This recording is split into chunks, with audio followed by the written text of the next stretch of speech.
일지 작성에 대해서 선생님들이 많이 헷갈려 하시는 것 같아서 일지 쓰는 법, 그리고 평가지에서 특별히 걸리는 사항 없이 매끄러운 일지를 쓰려면 어떤 점을 체크를 하는 게 좋을지 알려드리려고 영상을 만들었어요. 먼저 일지 작성에 대해서 선생님들이 많이 찾아보고 알아보고 하는 제일 큰 이유가 평가제 때문이라고 생각을 하거든요. 평가제에 무리 없이 넘어가고 싶고 평가제에서 요구하는 것들이 어떤 것인지, 그걸 일지에 어떻게 써야 되는지 그런 것들을 제일 많이 궁금해 하실 것 같아서 간단하게 일지에 들어가야 되는 항목들을 조금 찝어드리려고 해요. 먼저 일지에 꼭 들어가야 되는 건 첫 번째는 급간식, 오전 간식 먹고 오후 간식 먹고 점심 먹었던 급간식 내용이 들어가 있어야 되고, 낮잠 그리고 휴식을 포함한 전반적인 하루 일과가 들어가야 돼요. 저희가 지금 쓰는 일지가 물론 그런 내용들이 들어가 있겠지만 한 번 더 일지를 계속 바꾸다 보면은 가끔씩 당연한 것들이 또 빠져있기도 해요. 그래서 먼저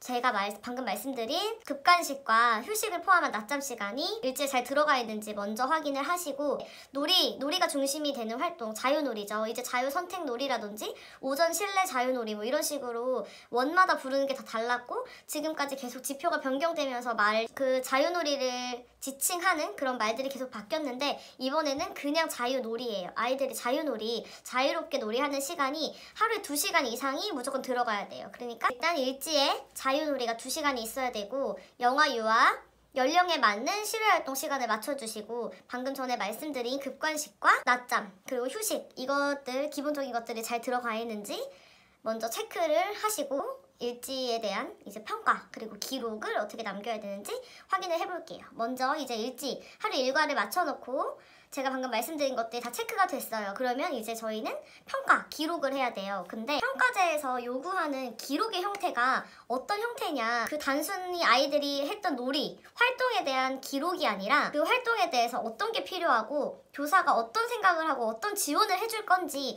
그게 가장 중요한 핵심이거든요. 그런 것들이 중심으로 기록이 돼야 돼요. 그러니까 예를 한 번씩 들어보면 봄꽃 그리기다, 만약에 미술 활동이. 근데 유아반 선생님이 이제 아이들이 봄꽃 그리기 미술 활동을 하는 모습을 관찰을 했어요. 그리고 아이들이 오늘 하루 종일 미술 활동에서 봄꽃 그리기 활동을 했어요. 그래서 일지에 그걸 한번 기록을 해볼 거예요. 근데 많은 선생님들이 이런 식으로 쓰셨고, 저도 예전에 이렇게 썼었고, 아이들이 활동한 내용을 이제 일지에 쓸 때 이렇게 작성이 되는 거죠. 아이들이 색연필과 사인펜을 꺼내서 봄에 볼 수 있는 꽃을 그려보았다. 분홍 색깔, 봄에 볼 수 있는 꽃은 개나리야, 뭐 꽃 이름을 얘기하면서 자유롭게 봄꽃을 그려보았다. 이런 식으로 많이 쓰셨을 거예요. 예로 들어보면 과학 영역에 달팽이 관찰하기예요. 아이들 달팽이 관찰을 되게 많이 하는 거예요. 그래서 그걸 한번 일지에 써보는 거예요.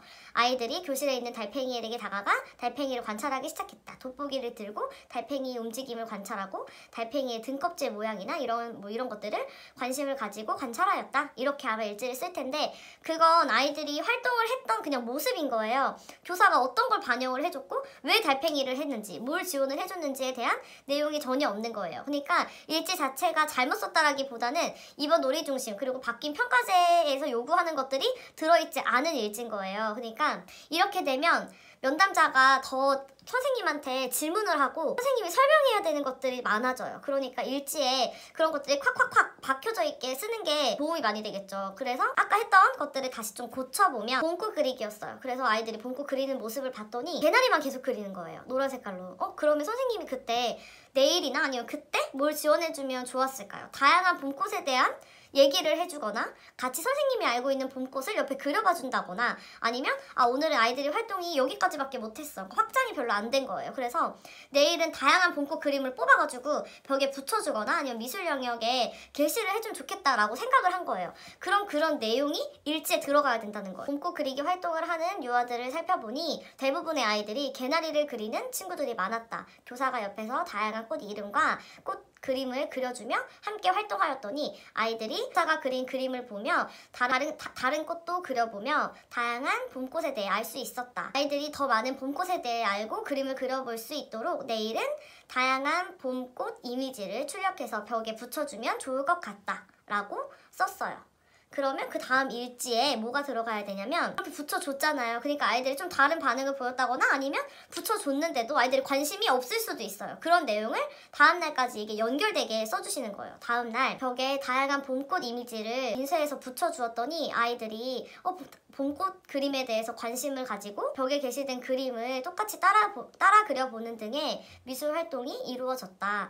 아이들에게 잘 모르는 봄꽃에 대해 그림을 보고 따라 그릴 수 있게 환경을 제시해 주었더니 미술 영역에 관심이 없던 친구들도 벽에 있는 뭐 그런 그림을 보고 관심을 갖기도 하고 자기가 아는 꽃의 이름을 말해보기도 하는 등 그런 활동이 많이 보였다. 교사가 자료를 많이 준비해줄수록 관심을 가지는 아이들이 많다는 걸 알게 되었다라고 저의 생각까지 추가가 되면 더 좋을 것 같고요. 이런 식으로 일지가 좀 흐름이 전날, 다음날 그리고 그 다다음 날까지 비슷하게 연결이 돼야 돼요. 그러니까 여기에 또 약간 압박을 느끼셔서 매일매일 해야 된다라고 좀 부담을 느끼실 수도 있는데 사실 아이들 놀이를 관찰하다 보면 매일매일 이게 들어갈 수밖에 없게 돼요. 사실은 아이들이 노는 게 맨날 바뀌고 아이들이 노는 걸 정말 잘 보다 보면 교사가 뭔가를 도와주거나 지원해주거나 아니면 뭐 위험한 요소를 없애주거나 이런 게 분명 매일 하루에 하나 정도는 꼭 들어가거든요. 그러니까 그런 것들을 그냥 솔직하게 쓰시면 되고 제일 중요한 건 아이들이 활동을 했던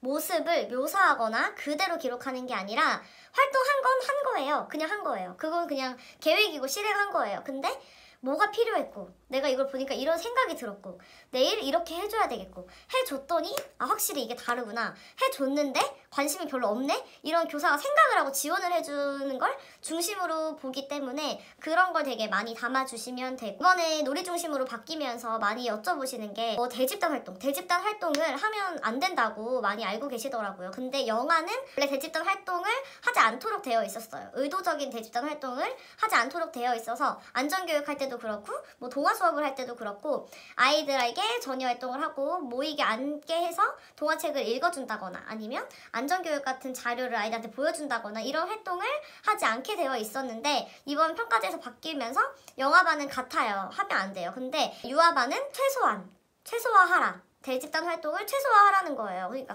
여기서 되게 이렇게 생각하시더라고요. 최소화하라는 게 5분만 하라는 거야? 10분만 하라는 거야? 뭐 일주일에 한두 번만 하라는 거야? 되게 애매모호한 말인데 하루 일과 중에서 최소한으로 한다라는 그 맥락은 아이들이 불편해하지 않은 아이들이 집중력이 흐트러져서 앉아있는 걸 되게 힘들어하고 이 활동에 대한 흥미가 없는데 억지로 앉혀놓고 예전처럼 하루에 대소집단 활동 20분, 30분을 정해놓고 그걸 굳이 끌고 가지 말라는 거예요. 교사도 정보를 제공해주면 굉장히 교육적으로도 좋은 거예요. 근데 아이들이 별로 그다지 관심이 없어. 그리고 뭐 봄꽃에 대해서 흥미도 별로 없어. 근데 교사가 이번 주는 봄이고 봄꽃 활동을 해야 돼. 이야기 나누기를 해야 돼. 이러면서 봄꽃 자료를 준비해놓고 애들은 막 놀이에 집중해서 더 놀고 싶고 놀이가 막 확정되어 있었는데 정리하세요, 앉으세요 하고 이야기 활동을 하지 말라는 의미에서 최소한으로 하라는 거지 뭐 하면 안 된다, 해도 된다, 5분만 해라, 10분만 해라 이런 기준은 평가제에 없어요. 근데 저는 실제로 대집단 활동 자체를 일지에서 뺐었어요. 대집단 활동을 어떻게 활용을 했냐면 실제로 아이들이 재활용을 활용해서 엄청 많이 놀았어요. 그래서 온 영역에 다 재활용품이 있었어요.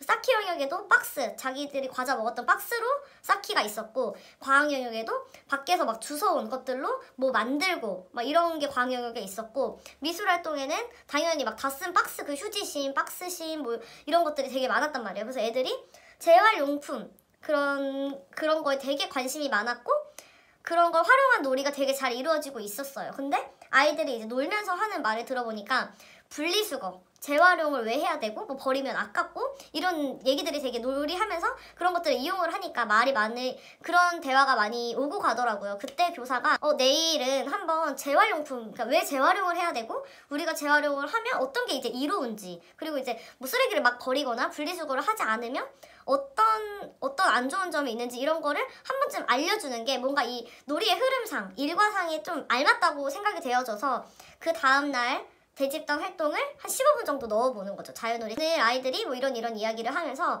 재활용품에 대해서 그리고 분리수거를 하면 어떤 점이 좋은 점이고 뭐 이런 대화가 뭐 이렇게 이루어졌다. 내일은 아이들이랑 분리수거를 하면 좋은 점, 안 좋은 점, 그리고 환경에 어떤 영향을 미치는지에 대해서 이야기 나누기를 해보면 아이들의 놀이에 더 긍정적인 영향을 미칠 것 같다라고 교사가 거기에 쓰고, 그 다음날 일지는 오전에 한 15분 정도 이야기 나누기를 한번 넣어보는 거죠. 그렇게 해서 이야기 나누기를 하면 조금 더 아이들의 집중력도 좋죠. 왜냐면 가장 이슈고 제일 흥미있어 하는 거였으니까 집중력도 좋을 뿐더러 무조건 대집단이 들어가야 되는 건 아니에요. 최소한 하라는 거는 없어도 상관이 없다는 거기 때문에 평가제에서도 일지에서도 걸릴 일이 없고, 교사도 매일매일 대집단을 해야 된다는 좀 스트레스? 뭔가 준비해서 계속 대집단을 해야 된다는 압박에서 좀 벗어날 수도 있는 것 같아요. 그래서 한번 일지를 그렇게 해보시는 것도 좋아요. 제가 방금 말씀드렸던 것처럼 맨날 대집단을 넣지 말고 내가 아이들의 놀이 흐름을 보면서 이런 게 필요하구나, 이런 걸 한번 넣어볼까 생각을 하는 걸 일주일에 1, 2회 정도만 그 다음날 계획으로 한번 잡아보시는 것도 좋을 것 같아요. 이렇게 일지를 써보시는 걸 한번 연습을 해보시고, 평가제 매뉴얼 책에 보시면 평가제에서 요구하는 일지에 어떤 게 적혀 있어라 하는 것들이 좀 자세히 나와 있으니까 그것도 한번 읽어보시고, 제 블로그에 제가 그러니까 이런 내용을 좀 올려놨어요. 이런 걸 확인해보시고 뭐 이렇게 하라는 내용이 또 있으니까 들어가서 보시면서 일지 써보시고, 정말 내가 이렇게 쓴 게 잘 쓴 건지 이게 맞는 건지 이제 궁금하신 분들은 댓글에 좀 달아주시면 제가 한 번씩 보고 피드백 드릴 수 있으면, 시간이 허락하면 조금씩 그런 도움을 드려볼게요.